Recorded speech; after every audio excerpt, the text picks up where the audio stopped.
Hello guys! Welcome back po ulit sa aking channel. So for today's vlog, hindi po muna tayo uutang dahil ang i-share ko sa inyo ay ang mga online lending app or yung mga OLA na tumatawag sa mga friend list natin or mga contact list natin sa phone, yung mga naka-phone book.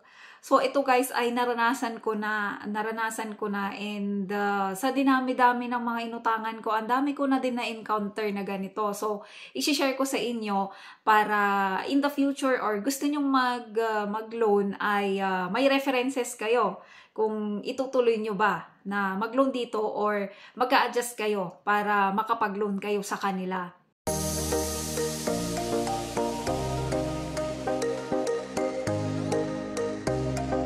Ang una nga guys ay itong si Mr. Cash. So, ang nangyari dito, na-delay ako ng 3 days. 3 days ako na-delay kay Mr. Cash. Ngayon, nag-email naman ako sa kanila ay kinontak ko naman sila na madidelay ako ng bayad. So yung pang third day, as in yung pang third day, doon na sila gumawa ng paraan na makontak lahat yung mga nasa phone book ko. So ang una nilang nakontak ay yung kapatid ko.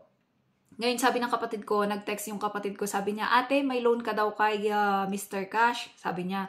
So, sabi ko, i-block mo na lang muna, kasi nga, magbabayad naman ako, sabi ko. Sabi niya, gumagamit daw sila ng iba't ibang number na tumatawag at nagte-text. Kaya kahit i-block niya yung number na yun, ang dami-dami pa din daw tumatawag sa kanya. So, hindi ko na talaga, nung nasettle ko na yung kay Mr. Cash guys, hindi ko na siya inulit kasi sobrang nakaka-stress. Bakit nila tinatawagan yung mga hindi ko nilagay sa phone book, ay hindi ko nilagay na contact references ko. So next nga guys ay itong si Mabilis Cash naman. Etong si Mabilis Cash naman, ganun as in parehas sila ng senaryo dun sa kapatid ko. So sabi ko, i-block mo na lang muna. Ngayon sabi ng kapatid ko, tumatawag sila kasi nagulat ako, sabi ko nabayaran ko naman na yung loan ko kay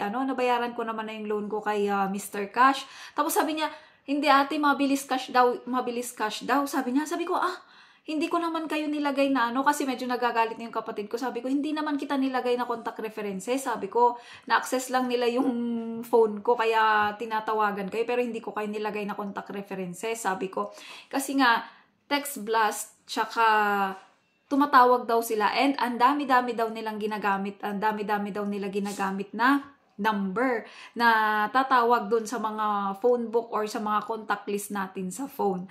So ayun din, ganun din, parehas nung natapos ko na yung kay Mabilis Cash, nung nabayaran ko na yung kay Mabilis Cash, hindi ko na siya inulit guys, inan-install ko na yung si Mr. Cash and si Mabilis Cash.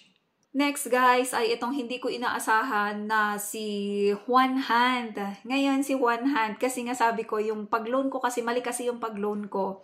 Dapat kasi sinakto ko dun sa araw ng sahod. Ngayon delay kasi siya ng 5 days. So syempre hihintayin ko pa yung sahod ko para mabayaran ko yung loan ko kay One Hand. Ngayon ang nangyari 5 days na siya. So nag-contact naman ako sa kanila na madidelay ako. Ngayon ang natawagan naman nila, ang alam ko okay na. Ngayon, ang natawagan naman nila ay yung nanay ko, yung number ng nanay ko. Sabi ko, hala, bakit natatawagan nila yung mama ko? Hindi ko naman siya nilagay as contact references.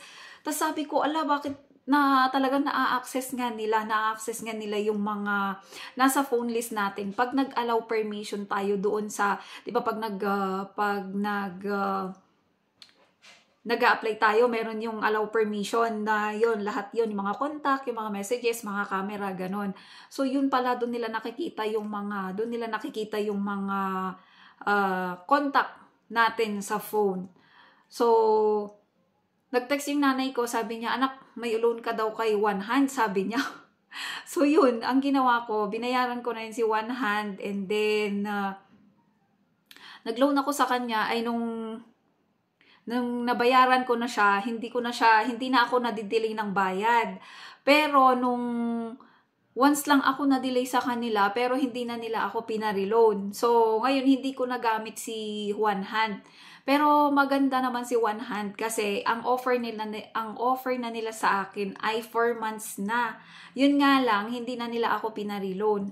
Tapos, nung last month lang, nung in-install ko siya, so, hindi na niya ako pinapautang, ganun.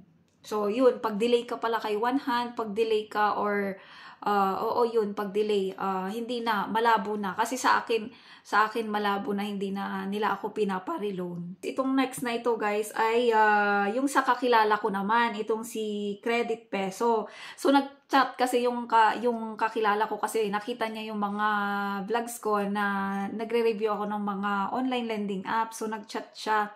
Sabi niya, itong si Credit Peso daw ay dinadama yung mga friend niya sa phone kahit na hindi naman niya nilagay as contact references. Ang ginagawa nga daw nila guys, kahit nakipag-usap ka na sa kanila, gagamit pa din sila ng ibang number para maningil sa'yo at mag-text pa rin sa mga contact references mo. So, yun guys, ang pangit ng ganun kasi nandadamay sila kahit hindi mo sila nilagay as contact references, 'di ba?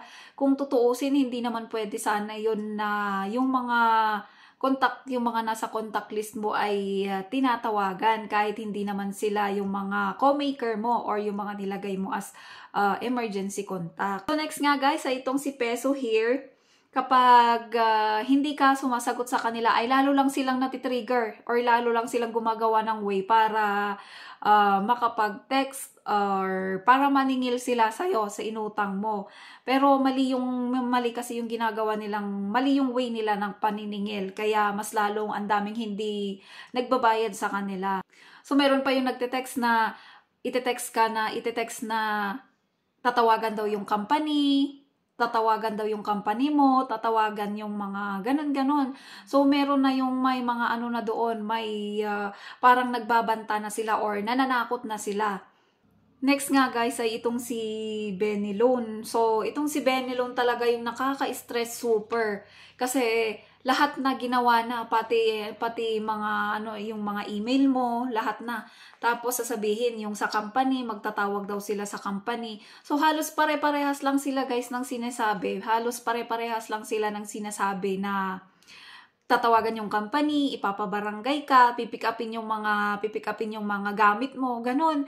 Tapos yung mga iaakyat na daw sa CIC or sa mga pinakataas daw na credit na kung sinong credit na maniningil sa'yo. So, yan pa lang yung mga na-encounter ko na nagte-text sa mga phone book natin or sa mga contact list natin sa phone kahit hindi na ilagay na contact references. So, itong mga ganitong app guys ay sobrang nakaka-stress kasi syempre nadadama yung mga wala naman dun sa mga yung mga hindi mo naman nilagay na maker. Itong mga app na to guys ay na-encounter ko na. So, mag-comment lang kayo or kung sino pa yung mga naka-encounter ng ganito or anong OLA or anong lending app yung mga na-try nyo na. Kung sakali man guys na maglo-loan kayo dito ay kailangan pag-isipan nyo munang mabuti or pag-isipan nyo talagang mabuti kung maglo-loan kayo dito kasi sa akin nga, na-delay ako ng payment. So may mga tumatawag, may mga text blast ang tawag doon, yung mga pinadpadalhan ka ng mga text. And then tawag sila ng tawag. Then ngayon, si one hand, hindi na ako pinareloan. So, yun guys, yung kailangan nyo din i-consider yung mga ganun, yung may pambayad ba tayo, saan ko gagamitin, magkano yung iloloan ko, ganun guys, para iwas stress. Kasi sobrang nakaka-stress guys, yung lalo na yung mga pananakot nila, natatawagan daw nila yung company natin. My gosh, nakakahiya, diba? Ayun guys, kung bago ka pa lang sa aking channel, huwag kakalimutang mag-subscribe para ma-update kayo sa mga bago ko pang mga i-uploads na kagaya nito. Bye!